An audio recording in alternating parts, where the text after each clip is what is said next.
Good morning. My name is Nick, and I'm going to disassemble a computer and show you all the parts. A computer this is a modern computer now. You use it to run many functions such as spreadsheets, words, PowerPoints, and you can do all your basic tasks now on it. As you can see, it's powered on and it's fully functioning. And what I'm going to do first is I'm going to power it off.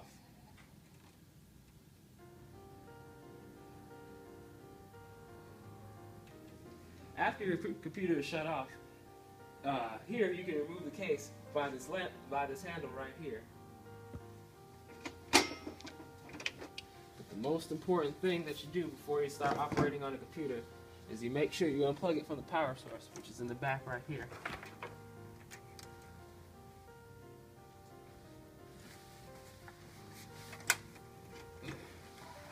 This is the back of the computer case, and here is where all your cables go. This cable goes into, this is the VGA cable, and this goes in from the back of your computer to your monitor. This is one of the USB ports, and connected to this USB port is a keyboard. This is where all your you input many various characters such as letters, numbers, and symbols. From here we have the inside of the computer. Inside of this computer is many components attached to what is called a motherboard, which is this big green piece right here, and this houses all these components. First, we're going to start off by removing the hard drive.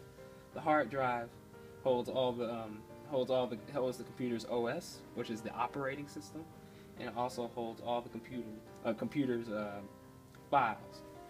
To remove this, it is connected to a SATA cable and a Molex cable. The Molex cable provides power from the power supply, and the SATA cable ensures a connection to the hard drive so it can function. So we go by just removing it. Just slide the cables out, and to remove it, just press up on the clip, lift it out. Now the hard drive has been removed. Next, we are going to remove the power supply. The power supply has many Molex connectors connected to many various parts on the motherboard, and we can remove those now, as well as the optical drive.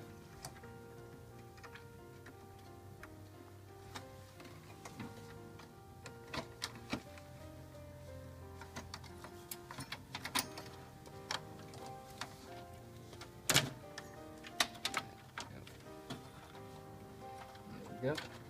And next, to remove the power supply, you press the clip on the bottom, right below the power supply, and you just slide it out. It can be kind of difficult to remove at first, so it may take a little bit of effort. But as well as before you do that, they are connected by two screws, one at the top and one at the bottom, as well as one right here. So.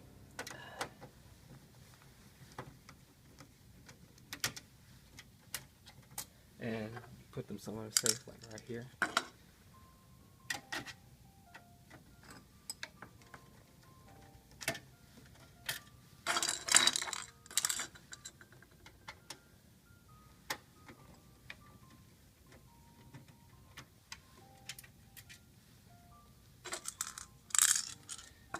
There we go.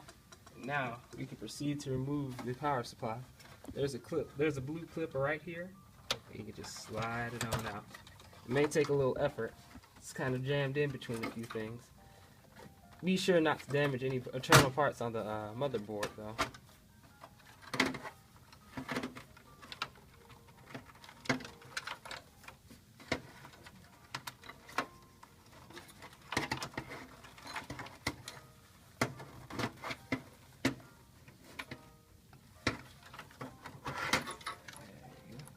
And also, don't forget to remove one of the Molex connectors, the Molex cable from one of the Molex connectors, also attached on the motherboard. But to do this, we must remove our optical drive first. And our optical drive is connected through a Molex cable, and as well as a SATA cable. To remove those, you just unplug those, and also lift up on a clip. push it out.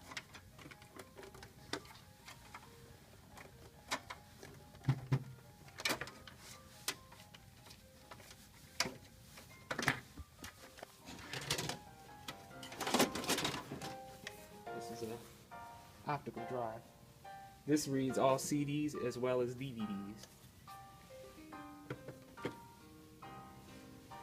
And now we can also continue back to removing the Molex connector, which holds our power supply.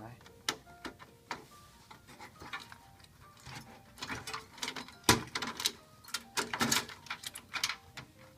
we go. Here.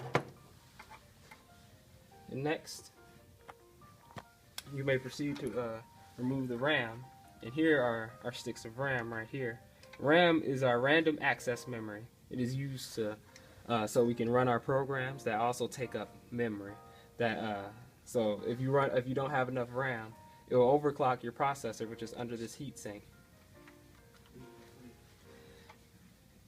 And so to remove the RAM, you have two clips right here. You just pull back and be gentle, and it pops right out.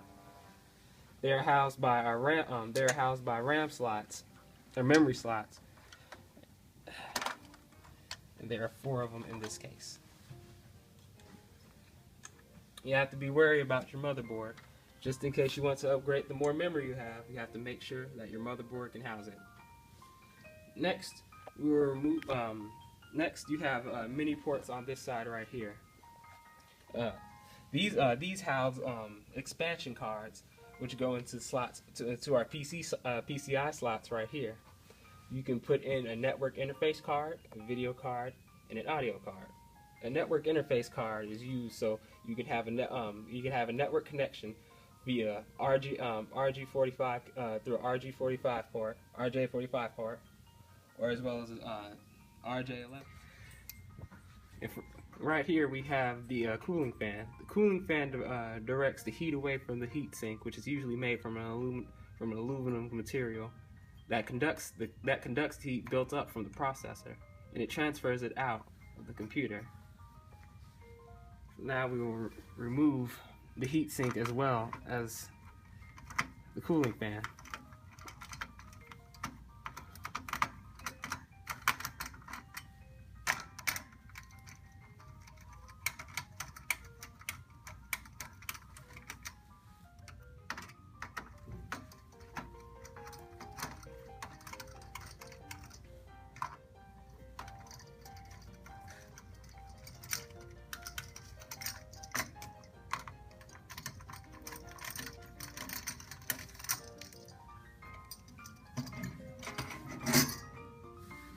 Here we have our processor, which is housed right here, but we won't be removing that as to not damage any of the internal components. Also, right above the processor, we have the BIOS chip, which contains the computer's BIOS for it to run necessary functions. Hello, my name is Michael Thomas, and I'm going to be showing you how to reassemble the computer today. First, we're going to start off by reassembling the heatsink and the coolant fan. You want to place these 4 screws into the holes on the motherboard and screw them in tightly.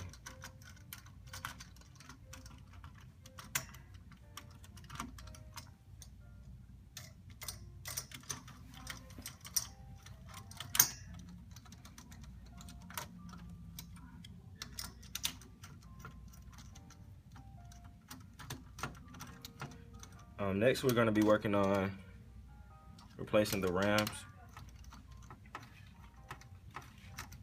into the DIMM slots.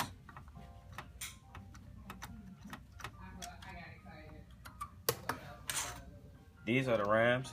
To position them into their slots correctly, look at the line on the RAM and find out which way it's going on the DIMM slot. So you position it in the slot. Be careful with this because you don't want to break it.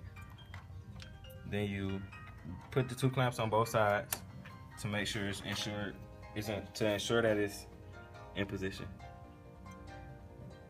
On your second one, you want to do the same as well. Make sure you push it all the way in till it snaps.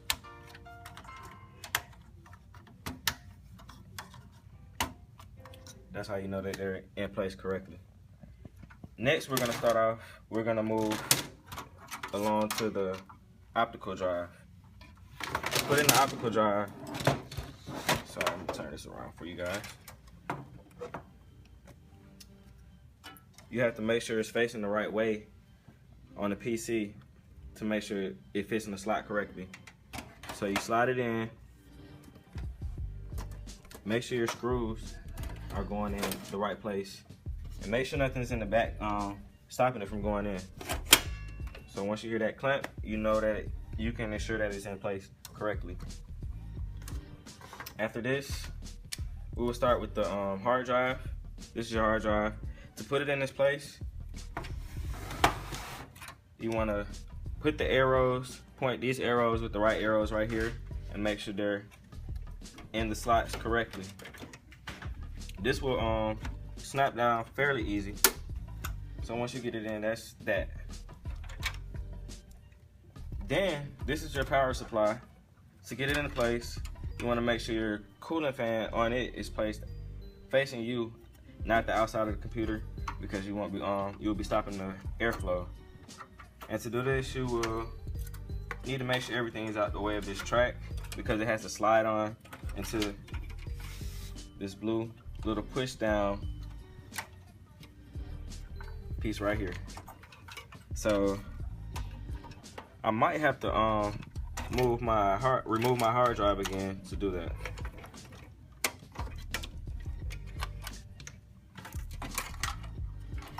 Move some things out the way.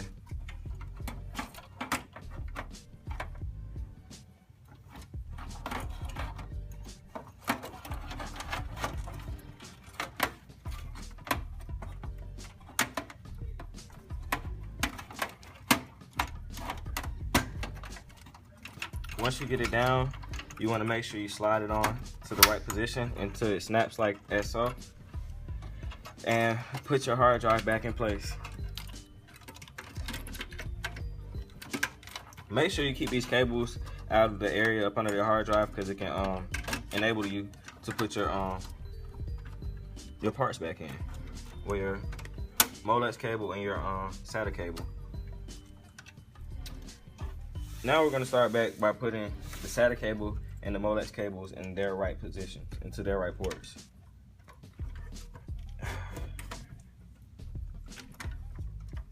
So to do this, you just put the make sure you snap it into place.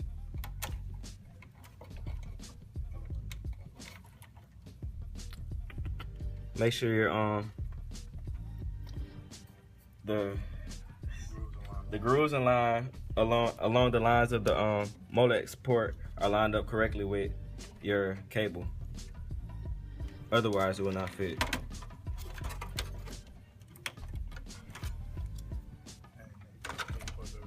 So your last part of your Molex cable, you want to make sure you reconnect it to its position as well, because you don't want to find any pieces. When you start your computer up, if you're missing one little simple thing like this, it will not boot up properly.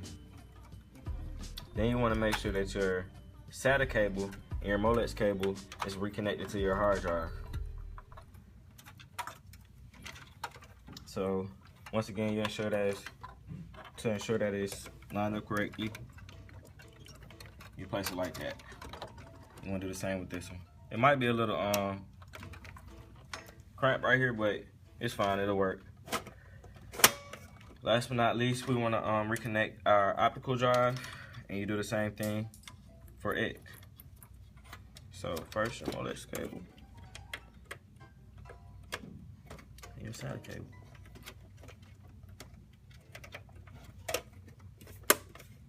You want to make sure everything's tight. Last but not least, well, before we get to that, you want to make sure you place your front face back onto your computer. You just line it up with the dots on the front and snap it back on. It's a little bit harder than I thought.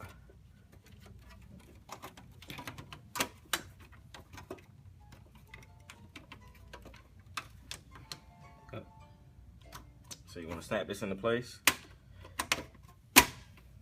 Make sure it's on there securely. You want to make sure you kept up with your screws so that you can secure your power supply back to the casing of the computer. To do this, you just use your Phillips head screwdriver and place the screws right back into the places they came from. Not too hard.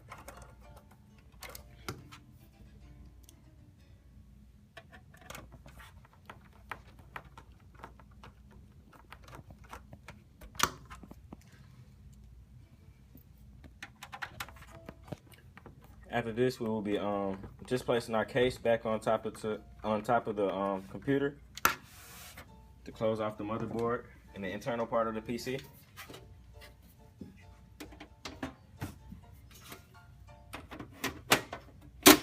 So once it's closed, this is the final check to see if everything has been put back in the correct place.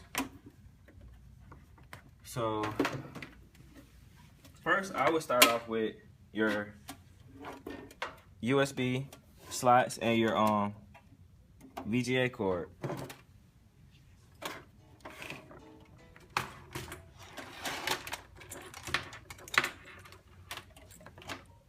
To put your VGA cord back in, you just make sure it's facing the right direction as the slots on the back of the computer on this port.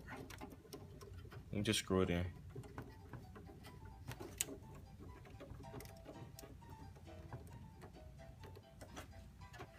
You want to place your mouse back in this right USB port too as well. Last but not least, you will put your power supply into this port.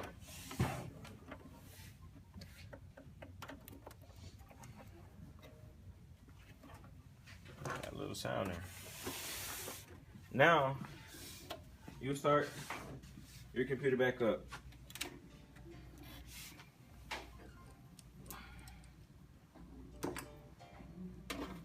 As you can see, it's pulling up on the monitor right here.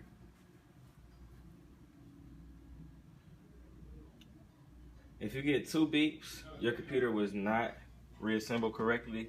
But as you can see, we did not get these 2 beeps. Our computer was assembled perfectly and disassembled and assembled perfectly. The monitors come from up under here. Thanks for viewing our video. As you can see, the computer has came back on successfully. And if you have any further questions, please contact me or either Nick, and we'll get back to you as soon as possible. Thank you.